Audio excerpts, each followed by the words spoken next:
Hello students, welcome to my channel easy learning accounts. आज की इस वीडियो में हम न्यू चैप्टर स्टार्ट करेंगे जो कि हमारा बहुत ही इम्पोर्टेंट चैप्टर है और साथ ही बहुत ज़्यादा इंटरेस्टिंग भी। ये चैप्टर विदाउट एडजस्टमेंट और विद एडजस्टमेंट दो पार्ट्स में डिवाइडेड है और आज जो हम स्टार्ट करने जा रहे हैं वो है financial statement of sole proprietorship.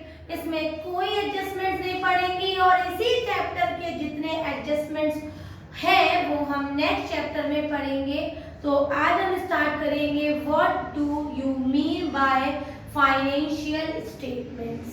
तो financial statement of the sole proprietorship ये एक ऐसा स्टेटमेंट होता है जो हमें ये बताता है कि हमारी ऑर्गेनाइजेशन में, बिजनेस में, एंटरप्राइज में उसकी पोजीशन क्या है, उसकी फाइनेंशियल पोजीशन क्या है, कितना ऑल ओवर प्रॉफिट अर्न किया है, क्या उसका लॉस है, कितने कंपनी के या बिजनेस के ऑल ओवर एक्सपेंसेस है और कहाँ-कहाँ उन्होंने इनकम जनरेट की है। तो ये सारी चीजें हम पढ़ेंगे in the chapter financial statement of sole proprietorship. Right, तो सबसे पहले डिफाइन कर लेते हैं what do you mean by financial statement. तो the statement prepared at the end of the accounting year showing the financial position of the business, that is the profit or loss earned during the accounting year or during the year. This is known as financial statement of sole proprietorship. Right, आगे बढ़ जाते हैं। What are the things which are we are going to study in this financial statement? Basically बच्चों हम इस chapter में दो account को या दो स्टेटमेंट को अच्छे से स्टडी करेंगे। वो है हमारा अकाउंटिंग साइकिल की लास्ट की 2 साइकिल जो हमारी रह गई थी। स्टार्ट जनरल से हुई थी, हमने पढ़ ली। लेजर किया, वो भी हमने स्टडी कर लिया। ट्रायल बैलेंस कंप्लीट कर लिया। साइकिल में 2 साइकिल और बची थी, वो थी trading and P&L account and balance sheet. तो इसमें हम पढ़ेंगे कि ट्रेडिंग एंड P&L अकाउंट कैसे बनाते हैं और बैलेंस शीट कैसे बनाते हैं और बैलेंस शीट कैसे इक्वल आती है और साइकिल अकाउंट की कैसे कंप्लीट हो जाती है। This is included in the financial statement of sole proprietorship and these two statements are known as final accounts. तो trading and P&L account and balance sheet both are known as final accounts. तो हम इस chapter में final accounts पढ़ेंगे। Right, आगे बढ़ जाते हैं कि financial statement of sole proprietorship जो हम बनाएंगे in the mean of trading in P&L account and balance sheet, तो उसका उद्देश्य क्या है, ऑब्जेक्टिव क्या है, उसके पीछे क्या-क्या उसका बेसिक रीजन है why we are preparing these accounts. तो number 1 reason is trading account में जो हम बैलेंसिंग करेंगे वो इधर ग्रॉस प्रॉफिट या ग्रॉस लॉस। तो सबसे पहला होता है इट हेल्प्स टू आइडेंटिफाई या डिटरमाइन द ग्रॉस प्रॉफिट या फिर ग्रॉस लॉस। सिमिलरली दूसरा है इसका to determine the net profit और नेट लॉस जो कि हम P&L में बैलेंस करेंगे। और थर्ड है हमारा it also determine the actual financial position of the business, कि हमारे बिजनेस की एक्चुअल पोजीशन क्या है, क्या बिजनेस प्रॉफिट में है या बिजनेस लॉस में है या नो प्रॉफिट नो लॉस ऐसी कोई कंडीशन में है।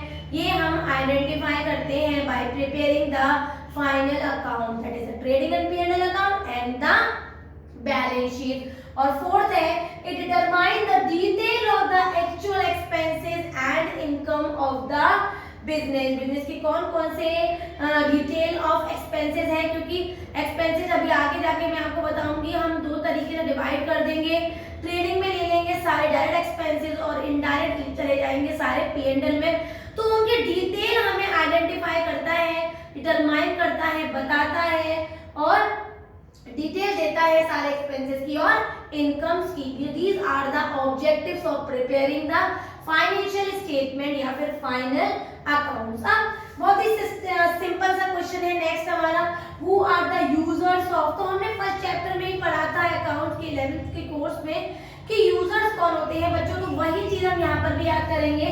यूजर्स वही जो हमने फर्स्ट चैप्टर में पढ़े थे, managers, employees, employers, workers who are working internally in the organisation, business organisation. और एक्सटर्नल में कॉम्पिटिटर्स, सप्लायर्स, इन्वेस्टर्स, है ना, bankers, all comes under the external users. The next point is what are the classification of expenditure and receipt items. तो जब हम next point पढ़ेंगे इस chapter में तो हमें हेडिंग दिखेगी capital expenditure and revenue expenditure. Similarly थोड़ा और बढ़ेंगे तो थ्योरी में एक पॉइंट और दिखेगा capital receipt and revenue receipt. तो इसको समझने के लिए मैं आपको छोटी सी बात बता देती हूँ. सबसे पहले कैपिटल एक्सपेंडिचर. फॉर एग्जांपल अगर मेरे पास एक मशीनरी है, प्लांट है, पीस ऑफ लैंड है, बिल्डिंग है और मैंने उसे बेच दिया और उसका जो असर है वो हमारे बहुत सारे फाइनेंशियल ईयर पर या अकाउंटिंग ईयर पर पड़ रहा है, वो नॉन रिकरिंग नेचर है. बार बार हम अपने बड़े बड़े एसेट्स को बेचते नहीं है. तो जब हम इस तरह से कोई एक्सपेंडिचर कर रहे हैं और खर्चा कर रहे हैं तो वो खर्चे जिससे हमें पैसा मिला, बड़े बड़े खर्चे किए हमने, तो मतलब बिल्डिंग बेच दी, प्लांट बेच दिया, फर्नीचर बेच दिया और पैसा आया बच्चों, ये होता है हमारा कैपिटल रिसिप्ट. इसी के उल्टा कर दो तो एक्सपेंडिचर होता है. फॉर एग्जांपल अगर मैं बिल्डिंग खरीद लूं, प्लांट खरीद लूं, फर्नीचर ले लूं, है ना, पीस ऑफ लैंड परचेज कर लूं, क्या ये खर्चे हम बार बार करते हैं, हर साल करते हैं, हर महीने कर रहे हैं? नेवर.